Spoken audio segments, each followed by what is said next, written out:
ازيكم عاملين ايه؟ وحشتوني جدا جدا.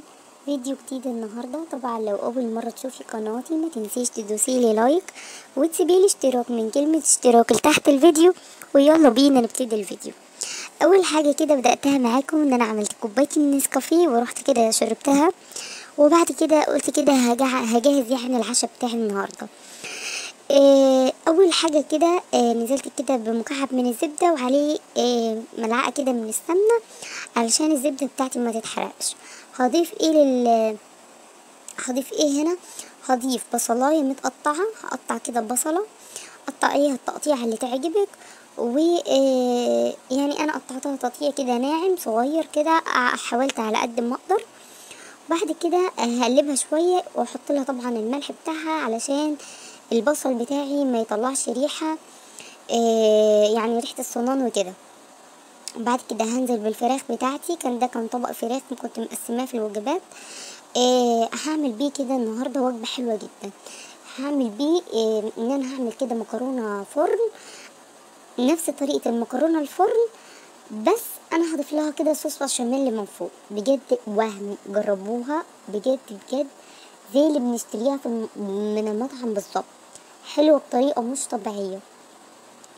جربوها واكتبوا لي رايكم في الكومنتات. بجد بجد حلوه جدا. واقول لكم على سر يخلي طعمها او مكون كده احنا هنضيفه هيخلي الطعم بتاعها زي بتاعت بره بالظبط بالظبط بالظبط. اول حاجه كده زي ما شايفين نزلت بالبصل. بعد كده هنزل بالفراخ بتاعتي. طبعا انا الفراخ بكون غسلها كويس ونقعاها في المحلول بتاعها ومظبطاها كده من البدايه من قبل ما بشيلها في الفريزر. انا بحب اشيل الحاجه بتاعتي منقوعه، يعني سواء لو طيور او اي حاجه لازم بشيلها منقوعه. مستحيل اشيلها كده، لازم اغسلها كويس وانقعها في خل وملح وممكن حته قرفه وجنزبيل كده او دقيق، او بعملها كده محلول نقع. بصي مستحيل تشمي ريحه للفراخ. بس بعد كده زي ما انتم شايفين كده هضيف الملح. ايه البهارات اللي انا بضيفها؟ انا ما بضيفش غيرها، مش هضيف هنا غير فلفل اسود وكزبره وسنة بسيطة من يعني 7 بهارات. ولو عندك بابريكا تضيفي، ما عندكيش خلاص. طبعا الفلفل اسود اساسي، حته صغيرة كده من الكمون. بس دي البهارات بتاعتي. طبعا بضيف سوري ملعقة صغيرة كده من توابل الفراخ، حاجة بسيطة قوي.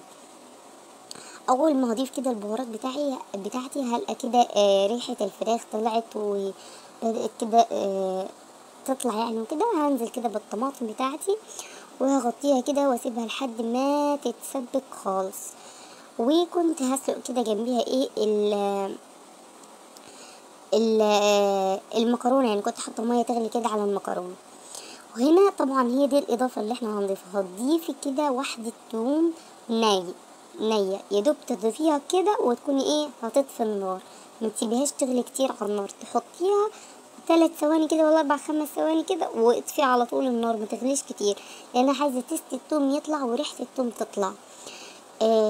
بس لو انت معاكي توم باودر لا، يعني يفضل ان هو يكون توم فريش.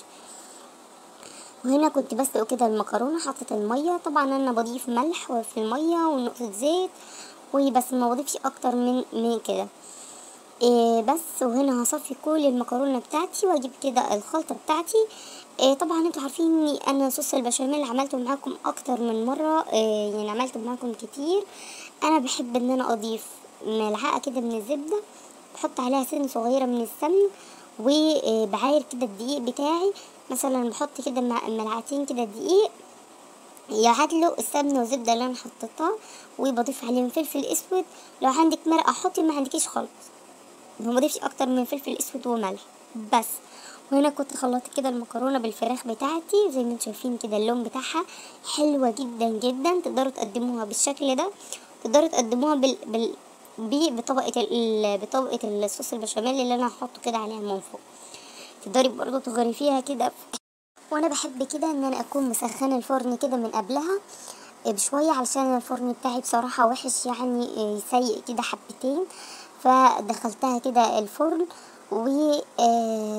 زي ما انتم شايفين شكلها عامل ازاي. بجد كانت جوسي كده وجميله، حلوة حلوة بجد بجد، جربوها بجد اولادكم كده هيحبوها جدا وهيتبسطوا كده خالص كده منها. وكمان تغيير كده عن الوجبات